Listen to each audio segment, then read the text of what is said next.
Hello everyone, welcome to Gagan the deserving India IAS institute Chandigarh. मेरा नाम इंद्रजीत। आज हम लोग डिस्कस करेंगे एक बहुत इंपॉर्टेंट एंड एस्पिरेशनल न्यूज़ के बारे में। India plans to double its operational airports to 300 by 2047। 2047 के लिए बहुत से हमारे एस्पिरेशंस हैं, क्योंकि भारत को आज़ाद हुए 100 साल हो जाएंगे।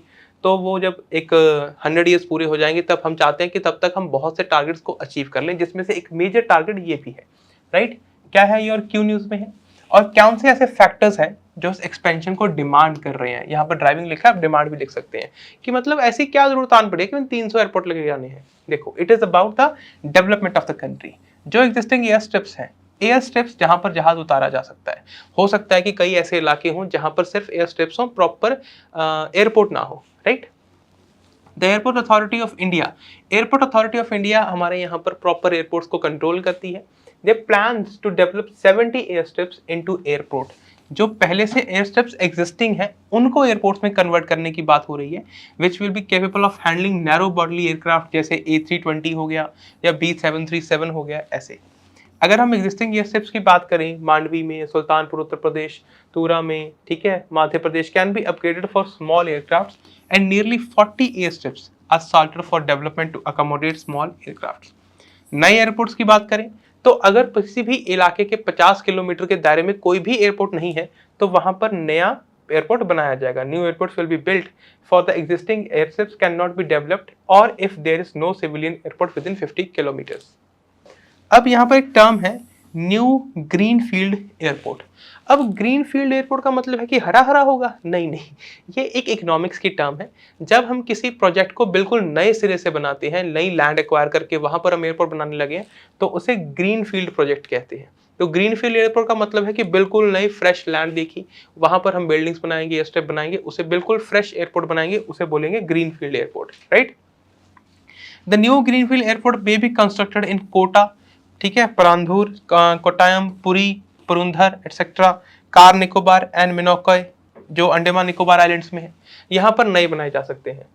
आगे देखो, उड़ान scheme implementation, improving the connectivity. अगर आपको याद हो तो उड़ान स्कीम भारत सरकार की एक फ्लैगशिप स्कीम है, जिसके तहत, इसकी फुल फॉर्म है उड़े देश का आम नागरिक। तो यहाँ पर जो एयर टिकट्स हैं उनके ऊपर कैप लगा दिया जाता है या उन्हें सस्ता कर दिया जाता है, ताकि आम नागरिक भी उड़ सके, यानी एयर ट्रेवल कर सके। Right, in 2014 there were 74 operational airports which has now increased to 148। लगभग डबल हो गया है। ठीक है, लगभग क्या है, ये तो एग्जैक्टली डबल हो गया है।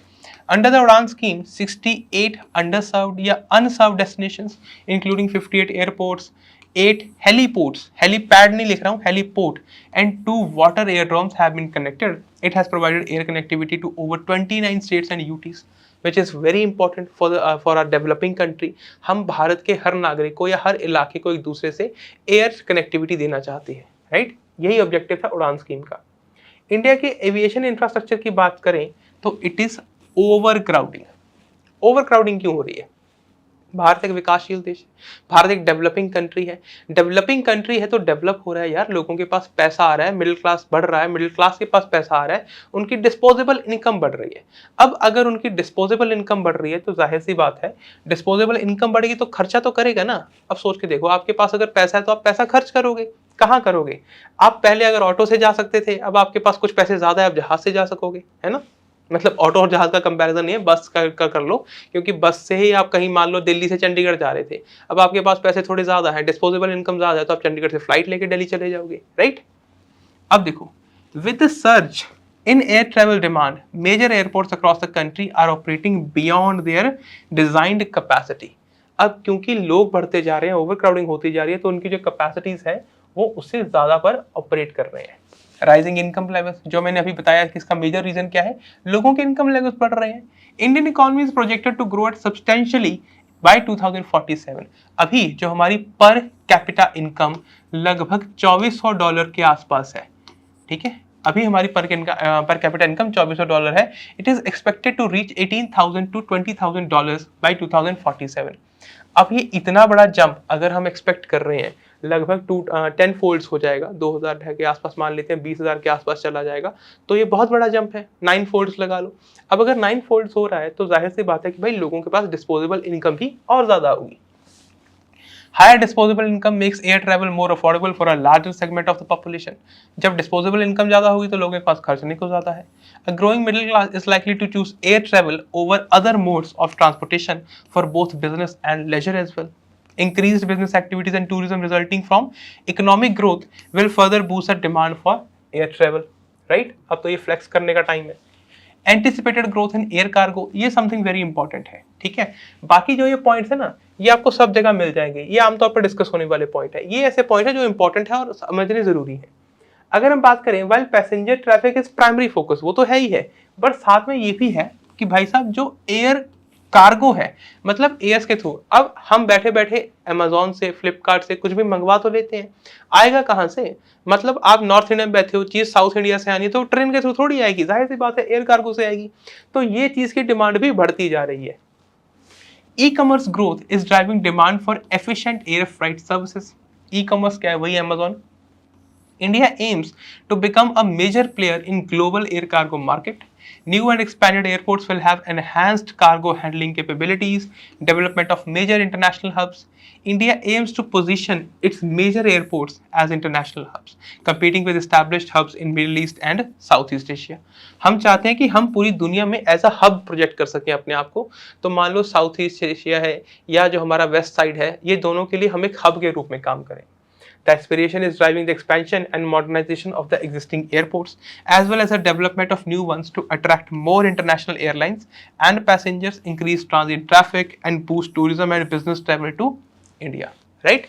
आगे देखो, अब हमने ये इमेजिन तो कर लिया कि भाई साहब हमें ये करना है, एक्सपेंशन करनी है, पर वहां पर कुछ चैलेंजेस भी हैं। ऐसा थोड़ी है कि आज सोच लिया और कल को सुबह कर देंगे। कुछ चैलेंजेस हैं। कौन कौन से चैलेंजेस हैं? सबसे बड़ी दिक्कत है लैंड की। एयरपोर्ट 100 गज के प्लाट में नहीं बनता है, बहुत बड़ी लैंड चाहिए। तो एयरपोर्ट के लिए हमें लैंड चाहिए, और लैंड स्केयरसिटी है। लैंड एक्वायर करना अपने आप में बहुत बड़ा टास्क हो जाता है, क्योंकि एआई सेंट्रल गवर्नमेंट के अंडर है, लैंड किसके अंडर आती है? स्टेट गवर्नमेंट के अंडर आती है, और उसको एक्वायर करना बड़े आप में अपना समस्या है। Increasing urbanization is aggravating the land shortage, particularly in large town cities. The cost and availability of land may impact the viability of many airport projects. Massive investment requirement, Bharat को लगभग $40 बिलियन 40 बिलियन डॉलर्स की requirement है bye 2047 तक। Total expenditure तो भाई साहब 70 से 80 billion dollar तक भी जा सकता है, जब हम बात करेंगे अपग्रेड करने की एयर स्पेस इंफ्रास्ट्रक्चर को। इंफ्रास्ट्रक्चर कंस्ट्रेंट्स बहुत से हैं। Many existing airports are reaching to have or reached saturation, including critical hubs like Mumbai. Several cities urgently need new airports or significant expansion of the existing airports. उनको expand करने की जरूरत है। Air navigation services, इसको revamp करने की जरूरत है, इसको अपग्रेड करने की जरूरत है। सरफेस ट्रांसपोर्टेशन, इसमें भी बहुत सी रिक्वायरमेंट है। ग्राउंड ट्रांसपोर्टेशन के लिए from airports could almost as much as the airports themselves. Lack of adequate surface connectivity could impact the viability of convenience for the new airports. Environmental concern, ये सबसे बड़ा इशू है भाई साहब। Environmental concern क्या है? जब एयरपोर्ट एक्सपैंड होगा, ठीक है, या एयरपोर्ट कहीं पर ग्रीनफील्ड प्रोजेक्ट बनाया जाएगा, लैंड एक्वायर करेंगे, वहां पर कंस्ट्रक्शन होगी, वहां का इन्वायरमेंट तो इम्पैक्ट होगा, ये एक फैक्ट है, इससे हम भाग नहीं सकते। पर जब इन्वायरमेंट इम्पैक्ट होगा तो भाई साहब इन्वायरमेंटलिस्ट आ जाते हैं, फिर रिट पिटीशंस हो जाती हैं, पीएलआई डाल दी जाती है, so many things happens, right. Environment impacts including noise pollution, habitat disruption etcetera, तो ये अपने आप में एक समस्या बनता है, right. These are the challenges in this aspiration. मैं अभी प्रोजेक्ट नहीं बोल रहा हूँ, एस्पिरेशन बोल रहा हूँ सिर्फ। क्यों? आगे देखो, आगे हम बात करते हैं एएआई, ठीक है, ये लास्ट स्लाइड है, इसको ध्यान से समझना है। एएआई यानी एयरपोर्ट अथॉरिटी ऑफ इंडिया, जो भारत में सभी एयरपोर्ट्स को मैनेज करती है या रेगुलेट करती है। ये एक स्टैट्यूटरी बॉडी है under the Directorate General of Civil Aviation, the Ministry of Civil aviation.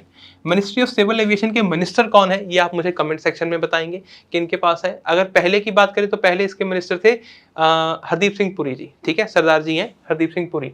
अभी कौन है करंट में, वो आपने कमेंट सेक्शन में बताना है। गवर्नमेंट ऑफ इंडिया की बात करें, it formed 1995 by merging the National Airport Authority and the International Airport authority of India. It also provides air traffic management services over Indian airspace and adjoining oceanic areas.